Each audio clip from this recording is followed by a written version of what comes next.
Happy birthday, Bryan. You don't look a day over 30. It's good to be with everybody. In Wisconsin, we have late nights and early mornings. And I talked to a couple of people. It sounds like some people really got into the late night part of that. And as breakfast filled up, more and more people got into the early morning. So good morning, everybody. What an exciting day yesterday. Do you agree? And how emotional was it when President Trump walked into the stadium last night?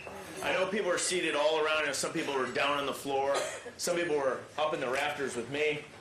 And you watch President Trump come in, and you recognize what a leader he is for our country.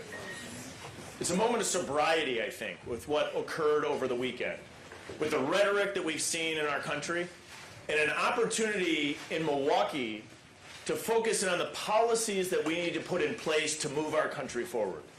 And when you contrast the policy records of President Biden and President Trump, the path couldn't be more clear.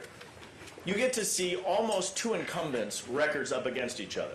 You get to see President Trump's policies of securing the U.S.-Mexico border, where he put in place stay in Mexico. He did not allow the catch and release programs that we see under this administration. He built the wall. You see President Biden come into office, and out of the gates, what does he do? He unwinds President Trump's policies. He could today, if he wanted to, end catch and release, end abuse of the parole system, reinstate stay in Mexico, and restart border wall construction. But we're going to have to elect President Trump to get that done. Do you agree? Yes. We have a huge opportunity to focus in on the policies. I don't want to spend a ton of time on policy because this is a little bit of a celebration. I know we got a couple other big speakers tonight. In the House of Representatives, as Bryan Steil said, I serve as chairman in the Committee on House Administration. And on that, I oversee federal election law. That's in my jurisdiction. And as some of you may have seen, the week before the convention, last week, the House of Representatives passed the SAVE Act. The SAVE Act came through my committee, working with my friend Chip Roy and with other members of the House. I know we have Derek Van Orden and Tom Tiffany. We got a great Wisconsin delegation that works hard at this to make sure that U.S. elections are for you. And give all these guys a round of applause as well. The U.S. elections should be for U.S. citizens only. This shouldn't be a terribly hard concept, but shockingly it is.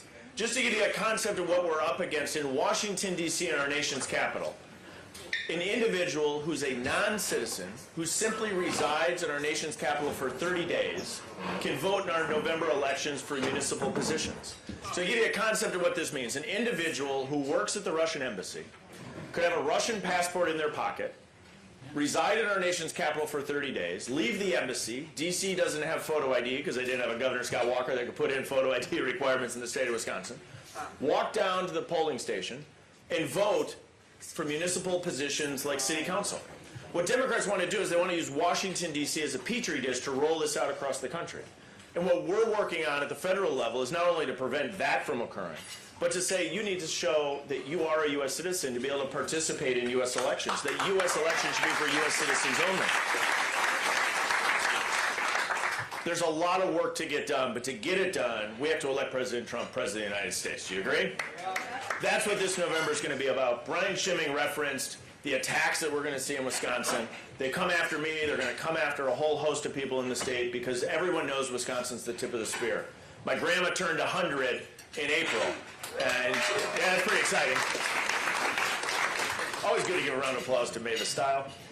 But she turned 100 in April, and she was telling me, she said, Bryan, in World War II, they would tell the bomber pilots that you catch the most flak when you're right over the target.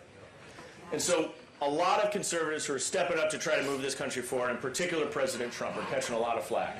I think it's because he's right over the target.